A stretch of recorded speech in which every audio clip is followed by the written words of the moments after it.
ಹರೇ ರಾಮ. ಎಲ್ರಿಗೂ ನಮಸ್ಕಾರ. ನಾನು ಗೀತಾ ಸ್ವಾಮಿ ಚಾನಲ್ಗೆ ನಿಮಗೆಲ್ಲರಿಗೂ ಸ್ವಾಗತ. ಮಕ್ಕಳಿಗೆ ಬೇಗ ಮತ್ತು ಹೆಲ್ದಿಯಾಗಿ ಮಾಡ್ಕೊಡೋದಕ್ಕೆ ಒಂದು ಸ್ನ್ಯಾಕ್ಸನ್ನು ನಾನು ಇವಾಗ ನಿಮಗೆ ಮಾಡಿ ತೋರಿಸ್ತೀನಿ. ಇದಕ್ಕಿಂತ ಜಾಸ್ತಿ ಇಂಗ್ರೀಡಿಯೆಂಟ್ ಏನೂ ಬೇಕಾಗಿಲ್ಲ.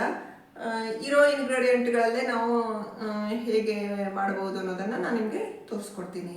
ಬನ್ನಿ. ಈ ಸ್ನ್ಯಾಕ್ಸ್ ಮಾಡ್ಕೊಳ್ಳೋದಕ್ಕೆ ನಾನು ಆಲೂಗಡ್ಡೆಯನ್ನು ಬೇಯಿಸಿಟ್ಕೊಂಡಿದ್ದೀನಿ. ಒಂದು 6 ಆಲೂಗಡ್ಡೆ, ಮೀಡಿಯಮ್ ಸೈಜ್ ಆಲೂಗಡ್ಡೆನ ಬೇಯಿಸಿಟ್ಕೊಂಡಿದ್ದೀನಿ. ಕಡಲೆಕಾಯಿ ಬೀಜನ ಹುರ್ಕೊಂಡು ಇಟ್ಕೊಂಡಿದ್ದೀನಿ. ಹಾಗೆ ಒಂದು 4 ಚಮಚ ಅಷ್ಟು ಸಾಬುದಾನವನ್ನು ತೊಗೊಂಡಿದ್ದೀನಿ. ಇಲ್ಲಿ ಹಾಕೋದಕ್ಕೆ ಮಸಾಲೆ ಐಟಮ್ಸನ್ನು ತೊಗೊಂಡಿದ್ದೀನಿ.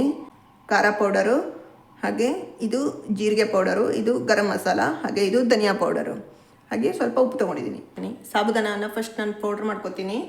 ಸಾಬುದಾನವನ್ನು ಪೌಡರ್ ಮಾಡ್ಕೊಂಡಿದ್ದೀನಿ. ಹಾಗೆ ಇವಾಗ ಕಡಲೆಕಾಯಿ ಬೀಜನ ಪೌಡ್ರ್ ಮಾಡ್ಕೊತೀನಿ. ಕಡಲೆಕಾಯಿ ಬೀಜನ ಪೌಡ್ರ್ ಮಾಡ್ಕೊಂಡಿದ್ದೀನಿ. ಇವಾಗ ಈ ಆಲೂಗಡ್ಡೆಯನ್ನು ಚೆನ್ನಾಗಿ ಮ್ಯಾಶ್ ಮಾಡ್ಕೊತೀನಿ.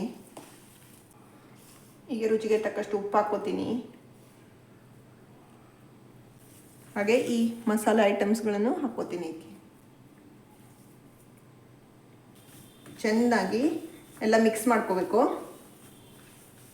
ಇವಾಗ ನೋಡಿ ರೆಡಿ ಮಾಡ್ಕೊಂಡಿದ್ದೀನಿ. ಈ ಥರ ಒಂದು 10 ನಿಮಿಷ ಇದನ್ನು ರೆಸ್ಟ್ಗೆ ಇಡ್ತೀನಿ. ಇವಾಗ 10 ನಿಮಿಷ ಆಯಿತು. ಗ್ಯಾಸನ್ನು ಹಚ್ಕೊಂಡ್ಬಿಟ್ಟು ಗ್ಯಾಸ್ ಮೇಲೆ ಈ ಥರ ಒಂದು ತವಾವನ್ನು ಇಟ್ಕೊಂಡಿದ್ದೀನಿ.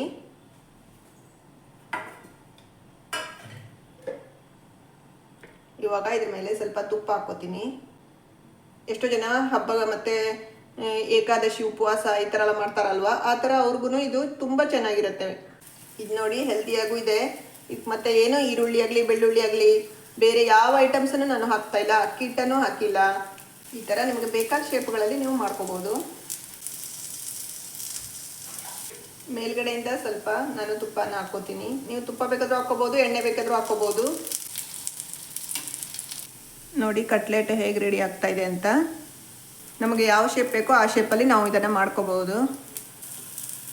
ನೋಡಿ ಹೇಗೆ ರೆಡಿಯಾಗಿದೆ. ಈ ಥರ ಕಟ್ಲೆಟನ್ನು ನೀವು ಮಾಡಿಕೊಂಡ್ರೆ ಉಪವಾಸ ಮಾಡೋದಕ್ಕೆ ನೀವು ಕಾಯ್ತಾ ಇರ್ತೀರ, ಅಷ್ಟು ರುಚಿಯಾಗಿರುತ್ತೆ. ಇದು ನಿಮ್ಮ ಉಪವಾಸಕ್ಕೆ ಹೇಳಿ ಮಾಡಿಸಿರುವಂತಹ ತಿಂಡಿ. ಇನ್ನು ಒಂದ್ಸಲ ನೀವು ಮಾಡಿ ನೋಡಿ ತಿನ್ನಿ, ಖಂಡಿತ ನಿಮ್ಗೆ ಇಷ್ಟ ಆಗುತ್ತೆ ಅನ್ನೋದನ್ನು ನಾನು ಗ್ಯಾರಂಟಿ ಕೊಡ್ತೀನಿ. ಹಾಗೆ ನನ್ನ ಚಾನೆಲ್ನ ಲೈಕ್ ಮಾಡಿ, ಶೇರ್ ಮಾಡಿ, ಸಬ್ಸ್ಕ್ರೈಬ್ ಮಾಡಿ. ಧನ್ಯವಾದಗಳು.